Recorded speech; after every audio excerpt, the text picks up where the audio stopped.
Some players change matches, some change clubs, but there are the exceptions who alter the game. One of them was Franz Bayern Beckenbauer. marched towards their maiden Bundesliga title. They addressed him as Der Kaiser, the Emperor, not to be proud but to be beautiful. He was not a defensive man but a designer. He dominated field with monarchical calmness of a ruler and the elegance of a dancer and the intellect of a wizard.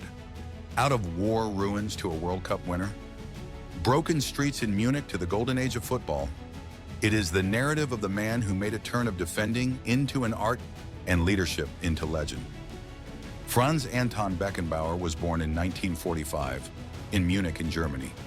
The war had just ended. The country was in ruins.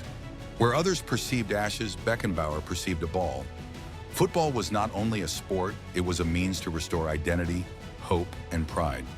From an early age, he stood out, calm under pressure, technical beyond his years.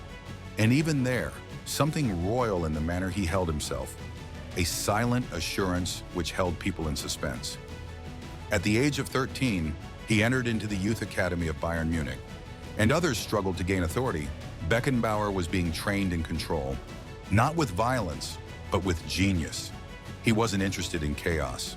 He wanted command.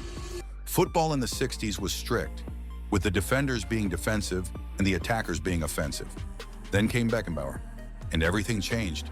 He had created the libero, the sweeper, a job never existed before him.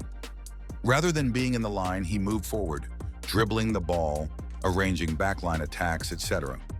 It marked the revolution of football, beauty over brawn. Beckenbauer was not only coming to a halt, he was starting beauty. It was poetry to defend, and he did so.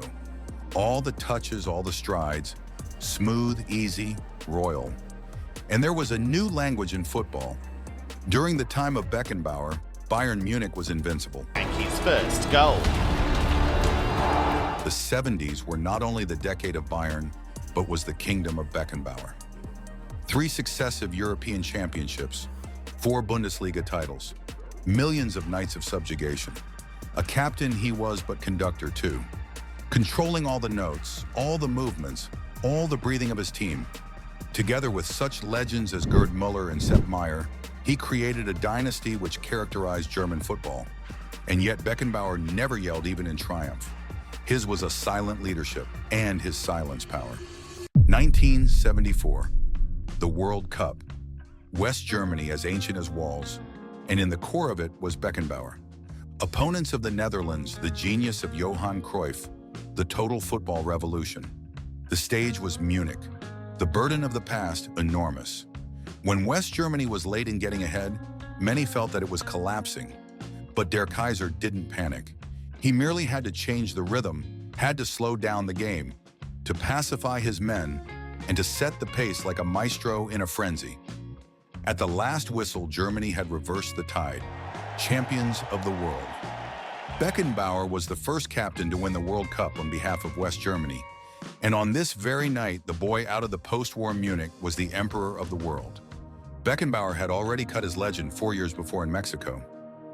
World Cup 1970 semifinal, West Germany versus Italy, the game of the century. Extra time, 4-3. Chaos, exhaustion. Beckenbauer made his shoulder come out of place. The fellow would not go. No substitutions left, so he played, with a slinged arm and pain on his face and a fire in his heart. It did not matter whether one won or not on that day. It was concerning demonstrating what leadership is. This was his defining moment rather than his trophy. Since real emperors do not reign through comfort, they reign through sacrifice. The emperor started his last march by the end of the 1970s. Following a brief stay in the US at the New York Cosmos, where he played with Pelé, the name of Beckenbauer was bigger than football. He was turned international, the icon of leadership, the icon of class. But Der Kaiser was not through with making history. Later in 1990, he as the manager brought Germany to the World Cup victory again. Different generation, same result.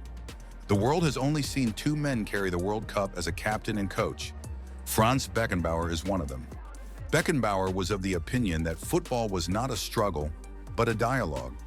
If you behave suitably to the ball, he once said, it will respect you back. He was a playwright, a philosopher, a king. He provided sophistication in a game that is such to demonstrate aggression. He provided the unity in a divided country. And in a generation that is competitive in order to win, he presented prudence. The impact of Franz Beckenbauer is reverberated in all those defenders that have the courage to think. Since Maldini to Ramos, since Lahm to Van Dijk, his fingerprints are all over the world. He didn't just build teams, he built identities. The Munich lad turned into a reflector of what German football was representing: discipline, brains, class. And even then, when his whistle has passed, there is this one fact. Empires fall, legends fade, but never die emperors of this kind. Franz Beckenbauer, der Kaiser, the footballer who made poetry out of football and abandoned the world to a graceful empire.